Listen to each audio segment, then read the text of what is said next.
actually separates you from your competition? What actually makes your clients rave about you and say to everybody that they know, oh, you gotta work with this person? Well, the answer is really gonna surprise you, because it is not about the final service. It is not about the final product. It is not how you style something, or you sold them something, or you gave them something.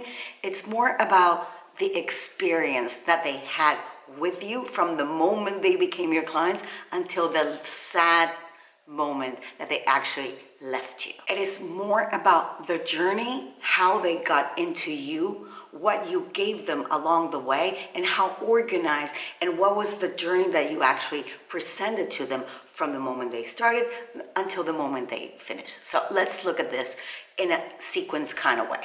So the onboarding is the moment they start working with you. They got that email that they were excited. They got to speak to you. You got all the information that you needed. How excited you made them feel that they were actually going to be doing everything that you said and all the promises that you made to them, and they're going to achieve that towards the end. So that onboarding is actually really needs to be as smooth, and you can have, processes like emails, and you can have sequences to welcome them into your program, into your services. You can have conversations, you can have groups like Facebook groups or Slack groups, any kind of like community, like I am here, I'm going to support you, and you do that with your onboarding system. Now, processes are the way that you actually deliver all your services. Do you have everything in files very neatly organized? Maybe you have templates, the way that you actually do. The most important thing that I would tell you is that you need to have everything written down. Everything needs to be in a certain way that you have to become your own client to try to understand what is the process of how you want them to go through within your services.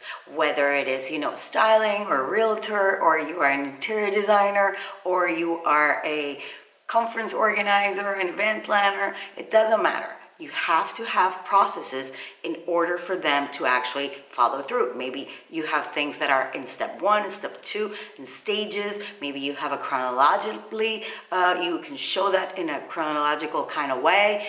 These are how we're going to be doing.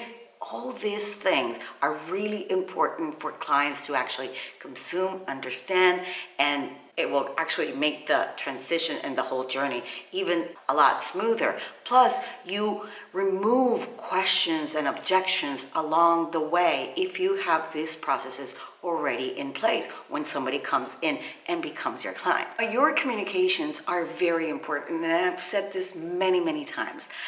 Silence is the death of business. So if you're not consistently talking to them, if you're not consistently communicating to them when you want to communicate to them, but they are the ones that are actually asking you, hey, what are you doing? Hey, I haven't heard from you, all this. That is not the right journey that you want to provide to these clients. So in order to do that, if you are prepared from the beginning, you have these communications in place, you can actually, send those emails out. What is the journey, what is the process that they're going through at this moment. Maybe you send them an email and you ask them, how are you doing? Let me answer you some questions. Maybe at this stage you need this.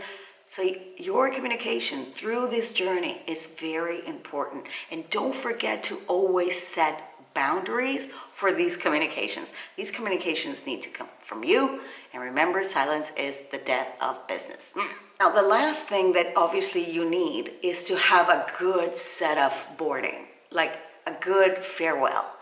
You are not supposed to be like saying, okay, now we're done and that's it. And no, gather all the information that you can, get all the feedback that you can, create templates for them to answer questions, concerns that they might have while they were doing the service that you had. Ask for the testimonials, all those sort of things. Even ask for feedback in ways that you can actually try to improve your services, even if they hurt, but you gotta do it. You gotta do it, you gotta ask. So I suggest that you actually try to have these templates and these questions and these questionnaires that you can actually give them to them and set a time and day that they can actually, maybe sit down with you and you discuss them and all this. And why not leave a carrot of something that maybe they want to continue or not.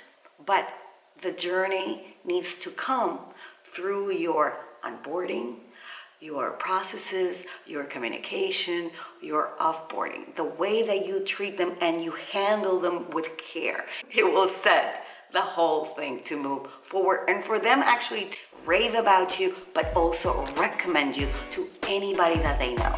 And that is exactly what you want. And the way to do that is you gotta do those 4 things.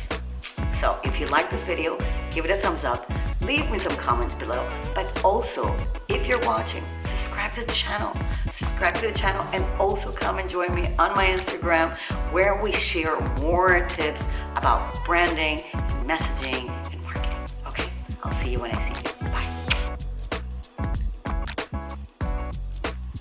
Bye.